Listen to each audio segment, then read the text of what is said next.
This is the second part of Respect's Tale from the book Seven Sticks, The Secret of Millennium's 7 by Hatem Giame,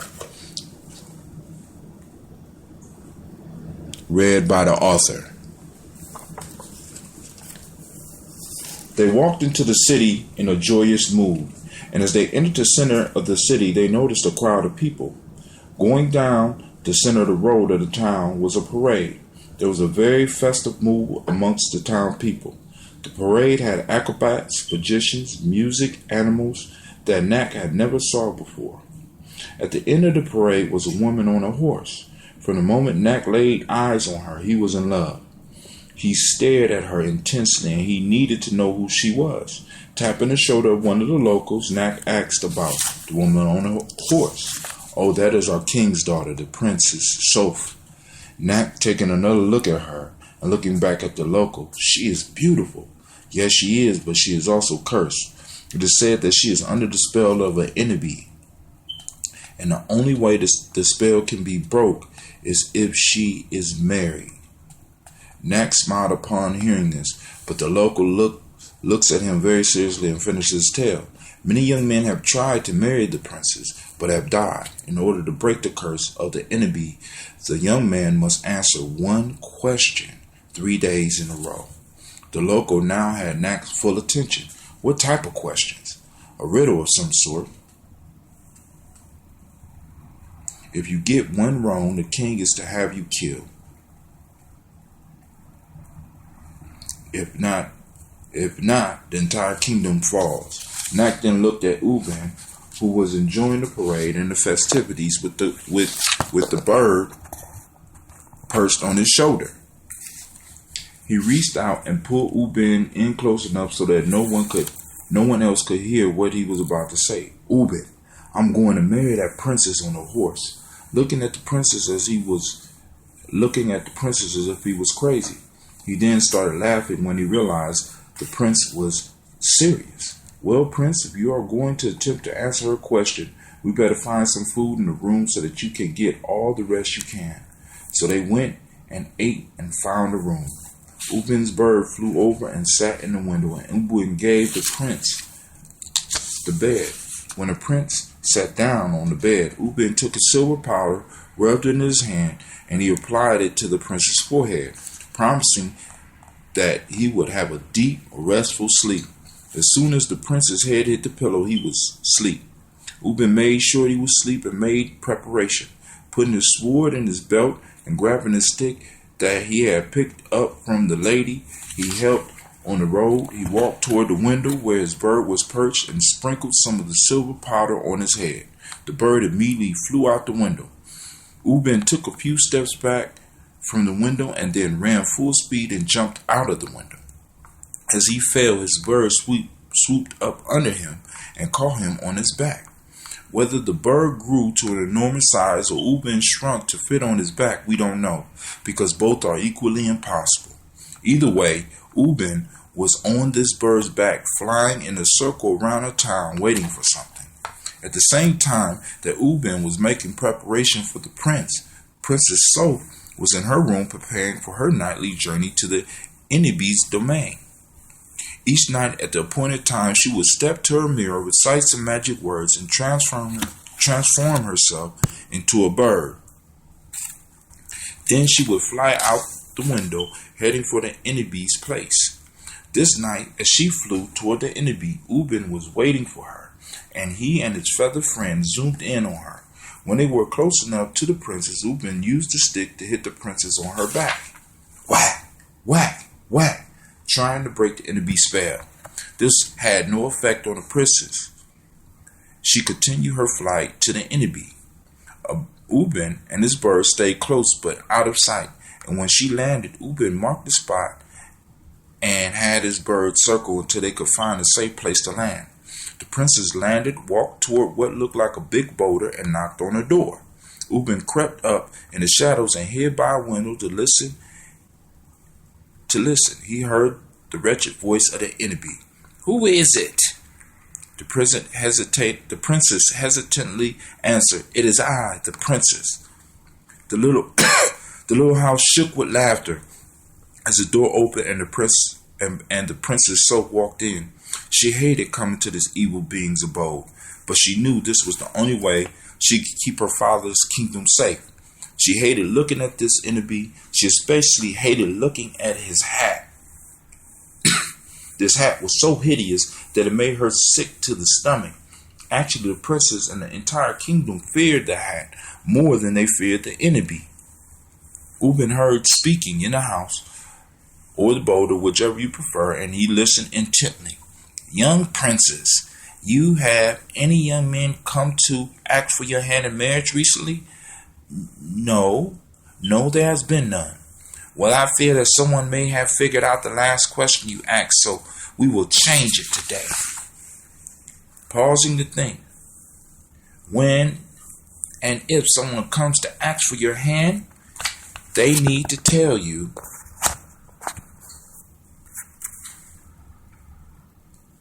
about what you are thinking. And what should I be thinking about? Looking at the princess and what she had on, she noticed that the princess had on a cowrie shell anklet. When a young man approaches you for marriage, you will have him to tell you what you are thinking about. The young princess with a puzzled look, and what should I be thinking of? Laughing, the old enemy said loudly, you should be thinking about your anklet. They will never think of that. The old enemy continued laughing, and the young princess bowed in respect. Now that we have that settled, young princess, get to work. Ubin peeked into the window and saw the princess doing all the chores of the house, among other things. It was a few hours before daylight when the princess finally left the boulder house. Ubin was waiting with his bird, and when she transformed herself into a bird and left, him and his bird was right on her with the stick. Whack, whack, whack. They flew high enough to hear her, but far enough away that she couldn't see them in the dark. The princess thought it was rain pelting her, but in actuality it was Ubin trying to help shake off the spell of the enemy. When the princess made it home, she was tired and would have to be up to dress the court early in the morning. When she transformed, she noticed the welts on her back, but thought it was a result of the magic transformation.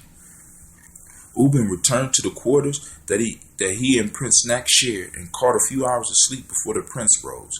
They got up and Ubin made them a small breakfast and had a good talk. Just as the prince was getting up to leave and head to the castle to face his challenge, Ubin spoke out. My dear prince, I had a dream about you last night and the riddle that will be posed. What was the riddle? Well, it was not a riddle. It was more of an impossible question. Well, what was it? The prince asked. She asked you to tell her what she was thinking about. The prince began to laugh, and Ubin joined in. You are right, Ubin. That is an impossible question. What man can know what is on a woman's mind? And one in the flower of youth nonetheless? But dear prince, you did give an answer. The prince looked even more interested now, because in his culture, he was taught to pay attention to others' dreams, especially when they are about you. I beg you, tell me what I responded. Ubin now teasing him because he caught his full attention. It was silly. You don't want to hear it. Yes, I do. Please tell me. Well, you said her anklet, I think. Pausing, acting as if he was trying to recall the dream. Yes, she responded, cowrie anklet. They both busted out laughing, and Nak left for his quest, not knowing how it would turn out. When the prince approached the castle gate, he informed them about his intentions, and they began laughing and tried to dissuade him. He stayed steadfast, and finally, they allowed him in.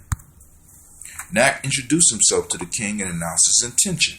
The king informed him of the rules. He was told that if he missed any of the questions, he would serve as an immediate sacrifice for the enemy. He agreed and was allowed to approach the princess, who looked dead tired and not at all hopeful that he would be able to free her or her people from the power of this sinister being who she had to report to every night and act as a slave. Worst of all, she had to look at that ugly hat. Prince Nak approached her seat in the throne room and announced his intention as he bowed. Princess Soph, I am Prince Nak, son of King Timak of the Dinkim people and part of the Giambi Federation, and I am here to take your hand in marriage. I am here to answer your riddle so that I can free you and this kingdom from the evil that is present in your land. The princess, without really looking at him, whatever, let's just get this over.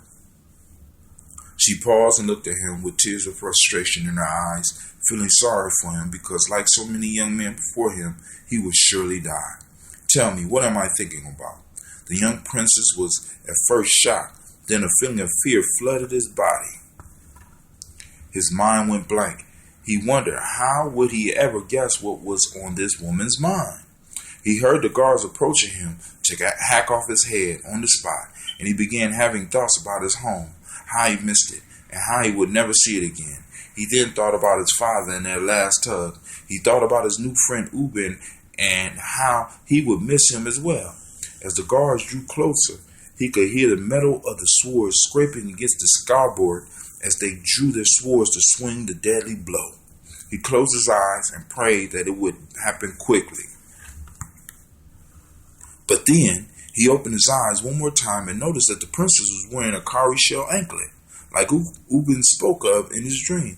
Deciding it was better to die trying than to die silent, he yelled the answer, "You are thinking about your cowrie shell anklet." Instantly, the princess stood up, raising her hands for her guards to stop. Prince Nak, how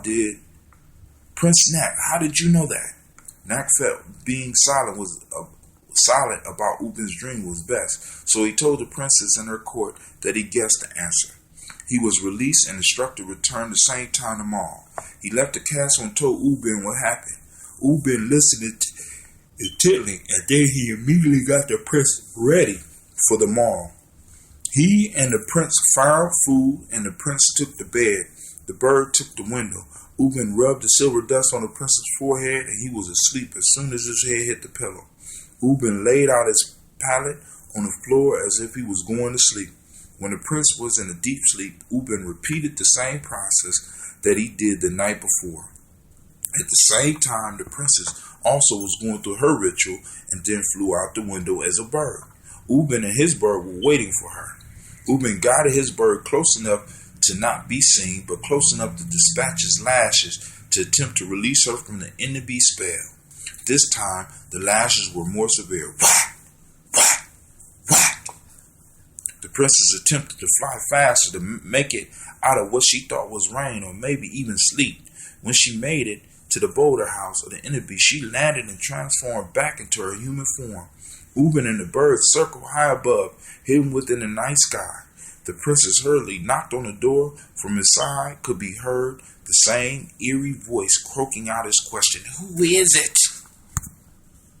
"It is I, the princess. I have come to report what happened today and fulfill my duties on this day."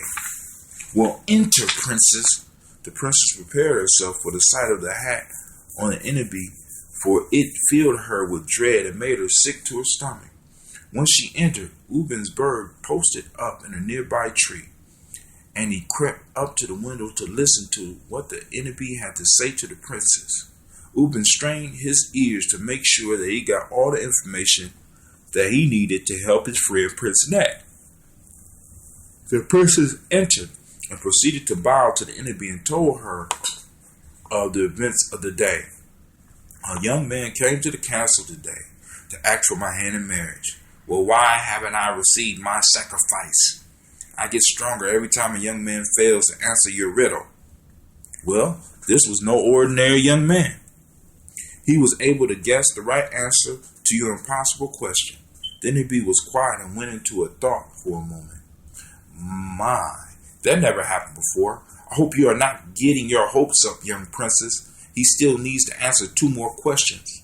Pausing, the enemy sat down and began thinking. Taking a good look at the princess, the enemy started laughing. Noticing the beautiful head wrap that she wore, the enemy began talking.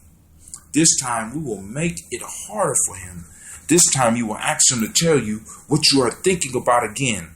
The princess looking sad because she knew that a riddle was hard, but unless she were a mind reader, there was no way that someone could figure out another's thoughts. What should I be thinking about this time? The princess asked in a defeated tone. I'm glad you feel hopeless. Your despair tastes good to me.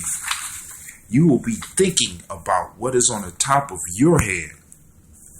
Pausing and allowing the impossibility of the success of the young man settled upon the princess. The enemy began to cackle in joy as it fed on the princess's negative and defeated feelings. Now get to work and complete your nightly service. The princess immediately began to clean up and serve the enemy every wish, knowing that if she denied any of its requests, her father's kingdom would fall. Ubin sat outside the cave, holding back his anger and contempt for this being. He resisted the urge to run into this boulder and destroy the enemy on the spot, but he knew at this time he would be no match for it. Ubin knew that patience was his best weapon. Ubin sat outside, waiting for the princess to exit, and as soon as she did, he and his bird was on top of her, just as before, far enough away from her not to be seen, but close enough to administer the blows that he hoped would help loosen the grip of the enemy spell on her. Whack! Whack! Whack! The princess had no explanation for why she felt these short bursts of pain, but this time it hurt more. She figured it was the magic having a negative effect on her body. When she made it to her room and transformed back into her human form, she noticed that the whelps were rising up on her back. She went to bed with a wish on her heart, and that wish was that Prince Nak would be able to do what many before him could not, solve the question of the enemy. Ubin returned to the room and caught a couple of hours of sleep. When the morning arrived, he prepared a meal for the prince. They spoke over the meal and had a good discussion. The prince once again raised up to go and face his challenge, but this time he decided that he would ask Ubin about his dream, since it saved his life last time. Ubin looked at the prince with a smile and responded, Actually, my friend, I did have a very similar dream. The prince sat back in his seat, paying close attention this time. This time in the dream, you were asked the same question, but this time you answered, what's on top of your head? Upon hearing this, the prince rose, left in a hurry. Feeling confident, he went through the entrance of the castle, was led to the throne room before the princess and her father, the king. Bowing, he introduced himself again. I am Prince Nak, son of Timak, of the Dinkim people and part of the Giami Federation. I am here to answer your riddle and take your hand in marriage, for I believe that you were born for me and I for you. The princess looked down on him and felt so saddened by the fact that such a kind man had to die to satisfy her kingdom's deal with the enemy. She knew there was no way that he would be able to guess what she was thinking. A second time, with tears in her eyes, she gave the prince the question, what am I thinking about? Prince Nak, having a flair for the dramatic, closed his eyes and paused for a few moments. As he felt the guards approaching, he lifted his arms for everyone to stop and simply answer, you are thinking about what is on top of your head. At that response, the princess almost jumped for joy, but she caught herself and signaled the guards off.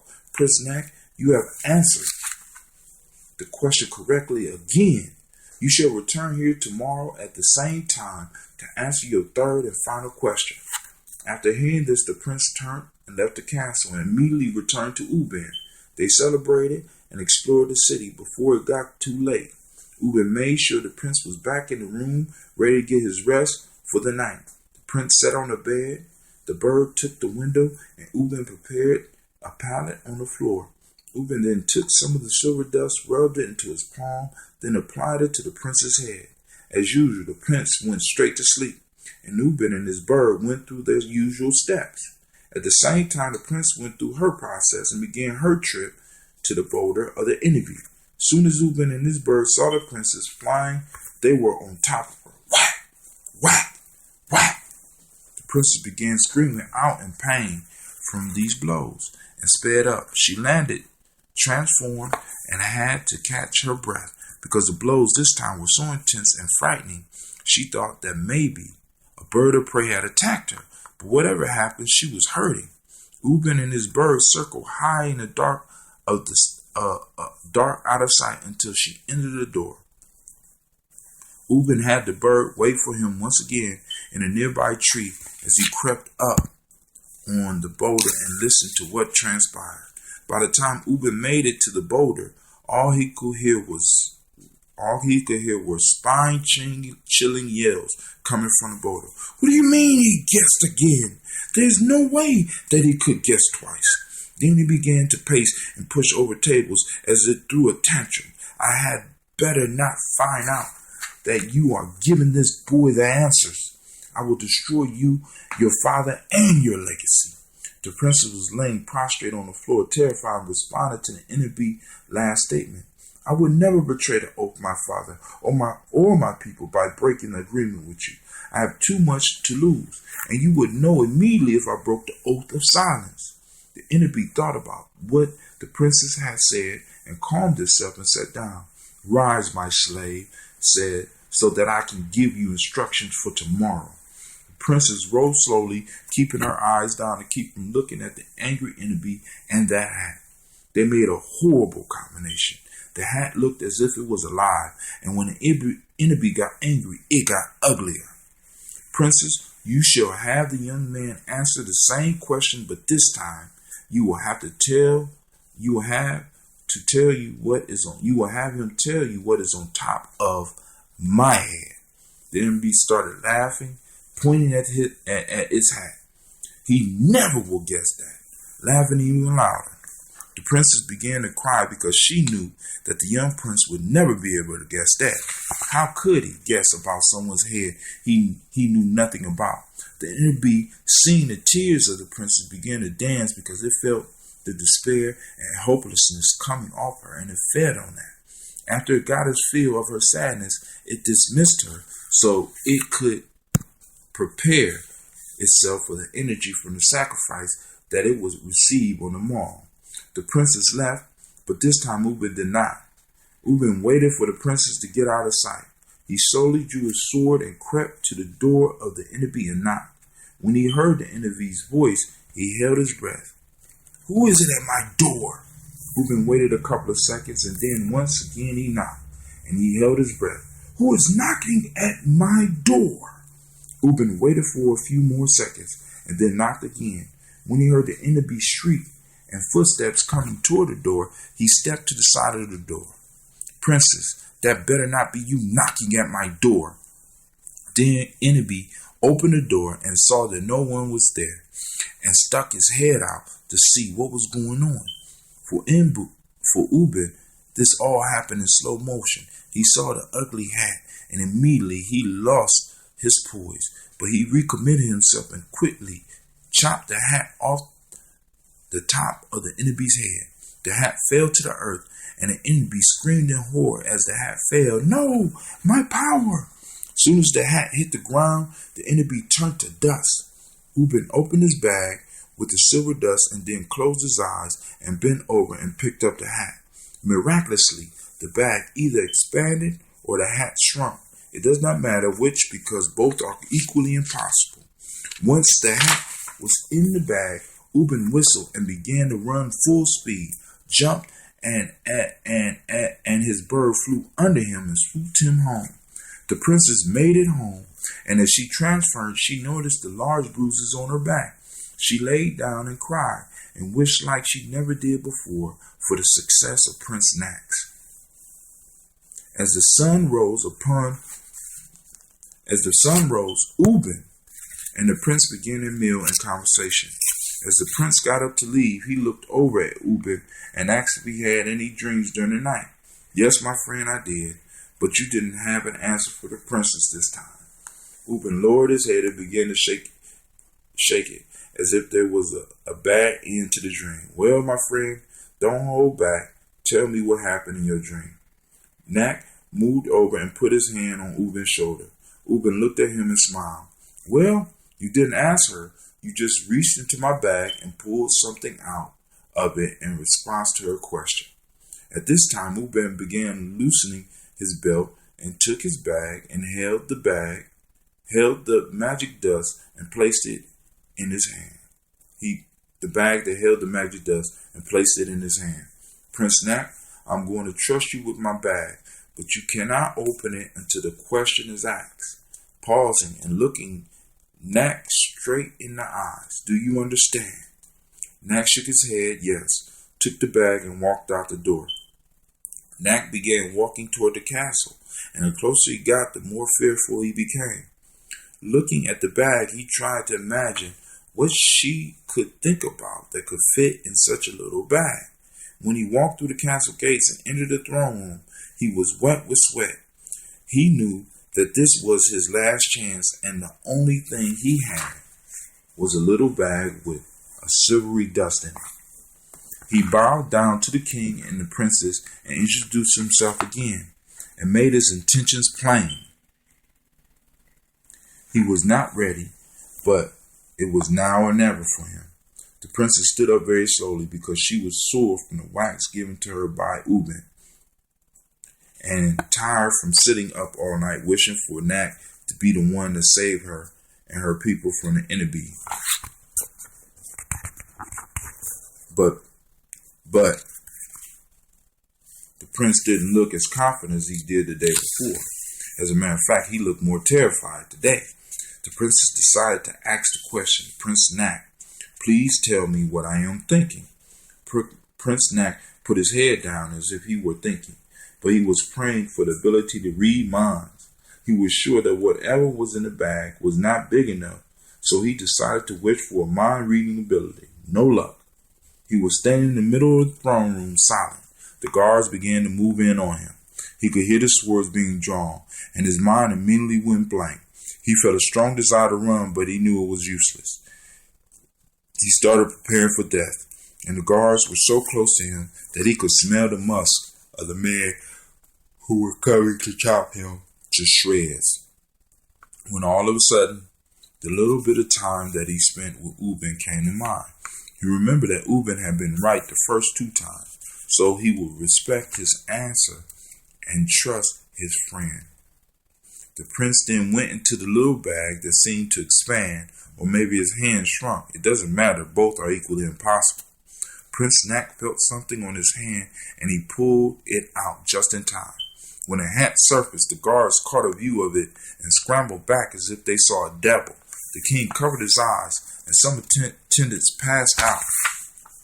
Knack lifted the hat for all to see, and the princess smiled and ran into his arms. How did you know, and how did you get that ugly hat? A friend, Knack said. Knack, whoever your friend is, he has destroyed the enemy that has plagued my family for generations. You both are heroes. I would like to meet this friend of yours. Before Knack left the castle, he made the arrangements for the wedding to the princess with the king. He then told the entire court his story, and they hailed him as a hero, and everyone wanted to meet this friend Ubin. The prince was given all types of presents and told to go to his friend Ubin, who of course would have to be his best man in the wedding. He decided that he would take his bride with him to meet Ubin, and after that, they would immediately leave to tell his father of his adventure. When the prince and the princess reached the room, Ubin was waiting for him, and the bird was in the window as if Knack just had left. When Prince Knack walked through the door with Princess Soap, he jumped and smiled at his friend and gave him a hug. Congratulations, Prince Knack. Prince Knack then began giving Ubin some of the presents that he was presented with. Ubin, I and my bride will be honored if you will be my best man and stand with me during my wedding. Prince Knack, although nothing would make my heart happier, I cannot stand with you. Knack, looking shocked and almost falling to the ground. Why not, my friend? Who deserves it more? If not for your wisdom and dreams, I would not be where I am today. Ubin moving closer to the prince and putting his hand on his shoulder. My friend, my debt to you is repaid, and now I must return from where I came. Prince Knack looking shocked and not understanding what Ubin was talking about. What debt? I just met you not too long ago. My dear prince, you saved me, and I was allowed to come back and save you. I will not tell you where we met, nor where we know each other from, but I promise you, if you figure it out, you will be a worthy heir of your father's throne. Go to him now, because he is not long for this earth. Take your beautiful wife and greetings from her father. At that moment, Ubin's bird squawked and fluttered out of the window, taking everyone's attention. When Prince Nak and Princess Soap turned back to talk with Ubin, he was gone. Prince Nak immediately returned to Prince Soap's father and told him the rest of the story. King League sent him to his father's land, laden with gifts and a letter of peace between their lands. When Nak arrived, King Timid called his father to King Timid called his sisters together to listen to his son's story and also receive some of the gifts. After Prince Nak told the story, he asked his father's aunts this question: "You all are wise. Can you tell me where I met and how I know Ubin?" His father and aunts all busted out laughing, and he could not find the humor. "My son, we know where you met him, but what we are not sure about is if you really remember where you know him from. That is where the wisdom that he promised you would come from." King Temik looked at his sisters and smiled. "My sister, is he worthy to be king when my time is up?" After talking amongst themselves, they said yes, but they also said that when and if he figures out Ubin's riddle, he will be one of the greatest kings that the Dickum ever had. Respect cleared his throat and took another drink of water and sat down, raising his hand as if he had one more thing to say. Of course, Prince Nak became king, but it is a mystery whether he figured out Ubin's riddle. But I will say he became a king of legend. Respect dropped his hand as a sign that he was finished, and everyone began clapping. His father stood up, looking at Respect. "That was a beautiful rendition of that story. My children, you are bringing joy to my heart to know that you actually listen and are applying the stories and hopefully the principles to your life." Sitting back down slowly, the old man looked at his daughter Gratitude, giving her a silent signal that it was her time to share. Gratitude received her father's signal and looked down. She was the shyest of the family, and she loathed having to present. She looked at her father and noticed the joy that was beaming from him and did not want to let him down. Although she did not have a good relationship with her brothers and sisters, she still loved them and had an urge to share. But she knew that her story could not match the power of the previous three. But she set it in her heart to do the best she could. She had a story on her heart that she learned from sitting on her father's lap. Although it was not steeped in the history of the Giame, nor the Giame Federation, she would do the best that she could. She leaned forward and cupped her face in her hands, closed her eyes, took a breath, and then sat back. Her heart was jumping and pumping so hard it felt like it would jump out of her chest and run across the table. Looking at her father for some inspiration and courage, she looked into his aged eyes and received what she needed. "Father, pausing and stumbling through her words, Gratitude continued her request. "I would like to tell my story from my seat rather than standing up." Her father smiling, shaking his head slowly in approval. "My brothers and sisters, hopefully you all remember that I have never been one to speak before a crowd, but since it is my father's request that we all share some of the wisdom he has blessed us with through his stories, I will not disappoint." Pausing to catch her breath, because now she was breathing as if she had been running, she used the breathing technique that her father had taught her. She breathed through her nose and allowed her belly to swell and then released it, and then continued her statement. "The story I will share at this table has helped in my life. It may be the simplest and the shortest story he ever told us, but the lesson was a life changer for me. Family, I present the tale of the magic fish." Sounds of remembrance rolled through the room, and with a little bit of support, Gratitude launched into her tale. This is the end of Respect's tale in the book 7 Sticks, The Secrets of Millennium 7 by Hatem Giame, read by the author. For further information on books by Hatem Giame, please go to www.giamejourney.com. Look on the tab, the side of the tab, and all my books are listed there. You can also find me on Amazon.com as well as on Kindle.com. Just look up Hatim, HA2TIM. Thank you very much for listening, and stay tuned for the next tale. Peace.